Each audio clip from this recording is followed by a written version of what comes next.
physical and chemical changes. Okay, this is a very easy as well as very important chapter for you.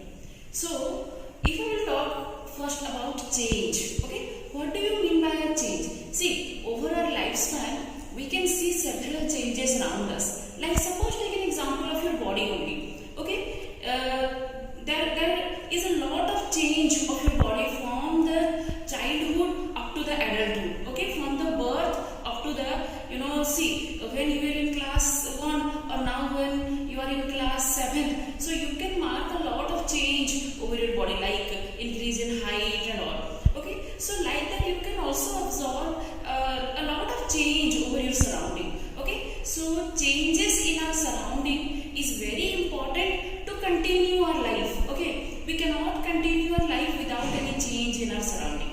Okay, so changes are very important in our surrounding, and that change should be desirable to us. Okay, that change should be useful to us. Any change in our surrounding or any change over our body that is unuseful or undesirable for us, that will create a problem. Okay, so here we will talk about two types of changes. What are the two types of changes? Physical and chemical changes. So here let me first explain you what is physical change and what is chemical change. Suppose for example, here I can give you the example of water. Okay, so here if I will tell ice can convert to water. Okay, when we will apply, in our last class already we have discussed that when we will apply heat to ice, then it will convert to liquid or water. This process we call it as melting. So here, can you tell me what is the formula of ice and what is the formula of water here? The formula of ice is the same H2O and the formula of water is same H2O only. Only there is a change in its state, means the solid state changes to the liquid state. Okay, so here we can see we cannot change the chemical combination or chemical property of that substance. That kind of change which can be observable, which can be seen by our eye, and which is generally reversible. We can again reverse the water formed into ice. Okay, that kind of change is generally known as physical change. Okay, we will discuss more about that. And what is chemical change? If we can change the chemical composition of the substance, then we can call it as chemical change. Suppose we take a very important example, rusting of ice. Okay, we can rusting of iron nail. Sorry, by mistake I said ice. Rusting of iron nail. Okay, suppose if take an iron nail and throw it outside and allow it to get contact with water and atmospheric moisture. After some days, you can observe there are brown color rusts. It will form over the iron nail. Okay, that is a chemical change. Okay, here if you will talk about the chemical composition, then the chemical composition of the iron nail before rusting is different and after rusting it is different. So when iron get contact with the atmospheric moisture, it forms rust. That also I will discuss afterwards. So when in any change the chemical property of a substance will change, means that is a chemical change, and if the physical characteristics will change, then that is a physical change. Only remember, generally physical changes are reversible, but chemical changes are not reversible. We cannot reverse the rusted iron nail into a new original iron nail. We can prevent rusting by applying color over it, but we cannot convert the rusted iron to a brand new original iron base. Okay, so don't worry, again in details I will discuss. So this is about physical change and chemical change. Okay, and as I said, changes are very important which takes place in our day-to-day life. Okay, we cannot mark the changes. Now when I will give the example, that by knowing that example you can mark the changes that is happening over your surrounding. Okay, so here let us discuss the different types of changes one by one. Okay, we can see several types of changes in our day-to-day life which occurs over our surrounding. So let us discuss it one by one. At first we will talk about the natural change and man-made change. The name itself it is saying what is the meaning of natural and man-made. Natural change means which occurs without the interference of human. Okay, so naturally the change that occurs we call it as natural change. The example that I gave you, the growth of your body from the childhood up to the adulthood is natural change. You need not to apply anything over your body so that there will be a growth of your body. Sometimes when you take vitamins and all to get healthy, but without taking vitamins also your growth of your body will not stop. That is the natural change or natural tendency of your body to grow. Same you can take the example of a growing plant. Okay, a growing plant, suppose you can take the example, a small plant, it grows into a what? Full grown plant. Okay, so here this is a natural change. We cannot, we did not have to apply anything. The same I can say, if you will apply fertilizer to the plants, then it will grow faster. But if you will not apply also, there will be no hampering of the growth. It will not stop growing. Okay, so here these are the natural changes, means which occurs naturally. Okay, day and night, rise of sun, these are the natural changes. Need not to apply any man-made effect to it. Okay, these kind of changes we call it as natural change. What do you mean by man-made change? Just opposite to that, any changes that occur by the influence of human, we call it as man-made change. Okay, like a construction of road, construction of a bridge. Okay, any change, cooking, you can prepare an omelette from an egg. Okay, that is a change. But if you will not prepare the omelette, can it be formed by its own naturally? No, that is the man-made change. Okay, there are also several man-made changes. I will give you the assignment to write each for each of the changes. You have to write 5 example. Okay, at the last I will tell.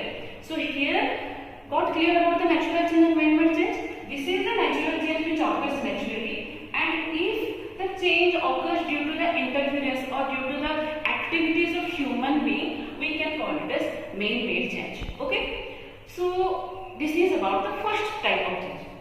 Now let us talk about the second type of change, slow change and fast change. What is a slow change? Suppose the process of changing from one state or one form to another form is very slow. The same example I can give you, rusting of iron. Okay, iron get rust very slowly. Okay, again what same example I can give you, the growth of plant takes slowly, the growth of your body takes slowly. It takes some time to grow, okay, to change from one form to another form. Okay, that kind of change we can call it as slow change. Slow change are the kind of change which occurs very slowly. Okay, and generally slow changes are natural. Okay, generally, I am saying generally, not always. Generally the natural changes are slow and the man-made changes are little bit faster. What we can say, what we can take the example of fast change, suppose burning of cracker. Okay, that we can take the fast change. As soon as we apply fire to the cracker, it bursts. Okay, bursting of cracker. Burning of candle wick, that also we can take as fast change. If you will take a paper and if you want to burn it, then it will catch the fire immediately. That is also very fast. So these are some examples of slow change and fast change as we have discussed. Slow changes are very slow, and generally I said the natural changes are generally slow changes and the man-made changes are generally fast changes. See, here I am giving you some one or two examples. Again, some more example you can find around your surrounding or around in your day-to-day life, that what we can include in the fast change and what we can include in the slow change. Okay, so these are the terms about the slow change and fast change. Let us discuss the third one, periodic change and non-periodic change. What is periodic? Periodic means at a regular interval. Take an example of your class. What is the duration of each class? 45 minutes. After 45 minutes, you got another class. Then there is a certain duration, means after 3 classes, you will have tiffin break. Then again you will continue your classes. Then at a particular time, your classes will over. That's why it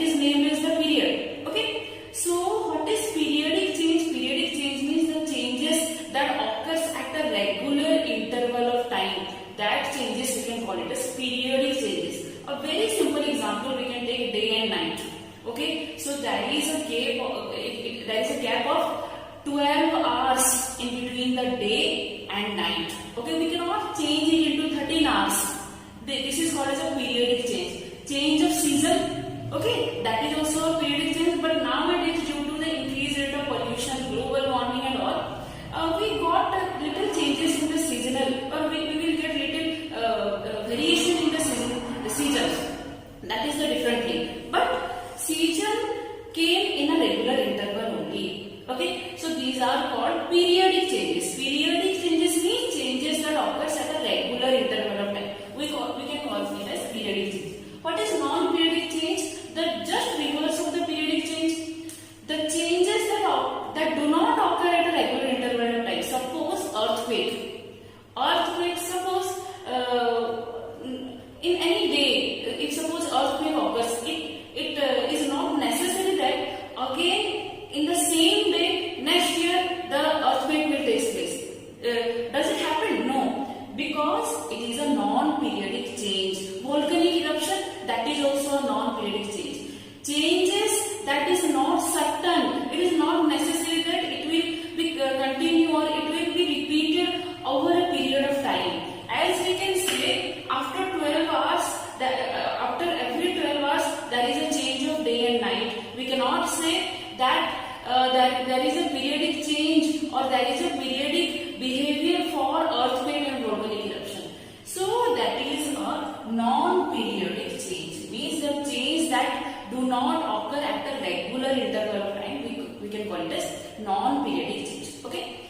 Next we can talk about the physical and chemical change. See students, these are all known topics for you. That's why I am going a little bit fast, and I will also give you some assignment to find out the example by yourself. Okay. Now we can talk about the physical and chemical change. As I said earlier, what is physical change and what is chemical change?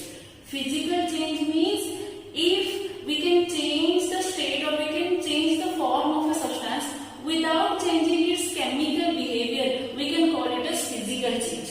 Okay, only externally, only appearance wise we can change. You can appropriately apply the word by its appearance. Physically means by its appearance. Okay, suppose you are thin, then you will get fat. Means your body content is the same only there is a change in your physical appearance. So that is the physical change. So what we can take an example in physical change? Suppose the same example I can give you, conversion of ice to water. That is the example of physical change. So generally physical changes are reversible. Means the changes that is formed, we can reverse it. That is the generally it occurs. But there are also some irreversible physical changes like cutting of paper. See, there are two differences between folding of paper and cutting of paper. Folding of paper is a reversible physical change, but cutting of paper is an irreversible physical change. Why? Because when you will fold the paper, you can again bring it to its original shape. That is the reversible physical change. But if you will cut a paper, you cannot join it and you cannot, surely you can join it, but you cannot again reform the original paper piece. Okay, so find the difference between the reversible physical and irreversible physical change. So generally or most commonly physical changes are reversible. Some of the physical changes are irreversible in nature. Now come to the chemical change. What is chemical change? If the chemical behavior or the chemical property will change, the same example I can we can discuss, that is the rusting of iron. Okay, rusting of iron is a chemical change. Burning of candle wick is a very simple example, as you have learned it in your class 6 portion also. Burning of candle wick is a chemical change, because when we will apply fire to a candle wick, it will be in contact with oxygen, okay, to get it burned. Okay, so again the melting of wax also takes place. So there are several changes occur when we will apply fire to the candle wick. Already you all have learned about this in your classes. So burning of candle wick also we can take an example for chemical change. The changes that that will change the chemical behavior or chemical property of a substance, we can call it as chemical change. And generally chemical changes, generally not all the chemical changes irreversible. We cannot reverse the chemical change. Once the chemical behavior or the chemical property of a substance will change, we cannot reverse it back. But if we will change it, if you will change it physically, then we can reverse it. Okay, this is a chemical change. Now come to desirable and undesirable. This one also we have discussed already. What is desirable? Desirable means which is useful. Okay, suppose ripening of mango. Okay, ripening of mango and rotting of mango.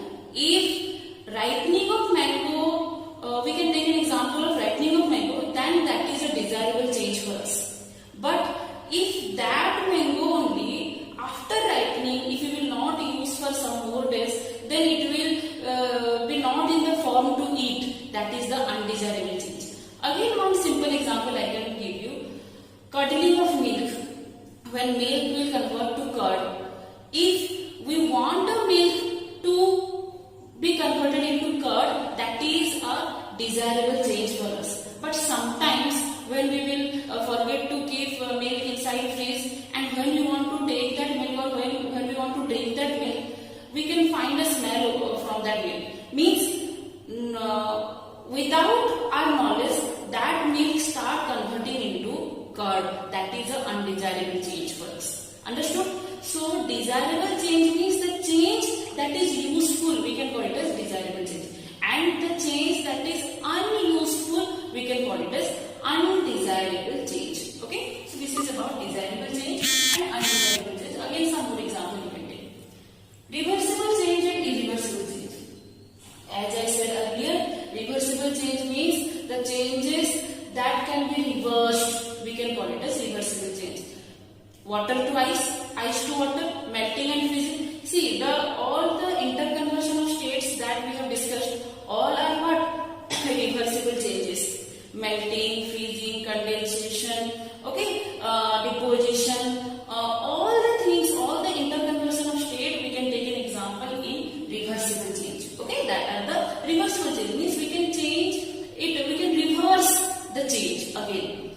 What is irreversible change? Means the changes that occurs cannot be reversed back. Suppose if you prepare or if you will cook an omelette from an egg, means can you again convert the omelette to a raw egg? We say cooking is an example for irreversible change. Okay, so in irreversible change, we cannot reverse the change again to its original position or its original form. But in reversible change, suppose melting of butter. That is a reversible change, because when we will keep the melted butter again in refrigerator, then that melted butter can again be reformed into a solidified butter. Okay, so these are some examples of reversible change and irreversible change. Now come to the last change, that is the exothermic and endothermic change. What do you mean by exothermic and endothermic change? See, exothermic means the changes that occurs by releasing heat. That kind of change we can call it as exothermic change. What is endothermic change? The changes that occurs by absorbing heat, we can call it as endothermic change. Very simple example we can take in exothermic change: burning of cracker, or burning of a candle wick. When we will burn the cracker or a candle wick, or suppose you can take an example of burning of paper. When we will apply fire, means that will burn and again it will release heat. Burning of wood also we can take.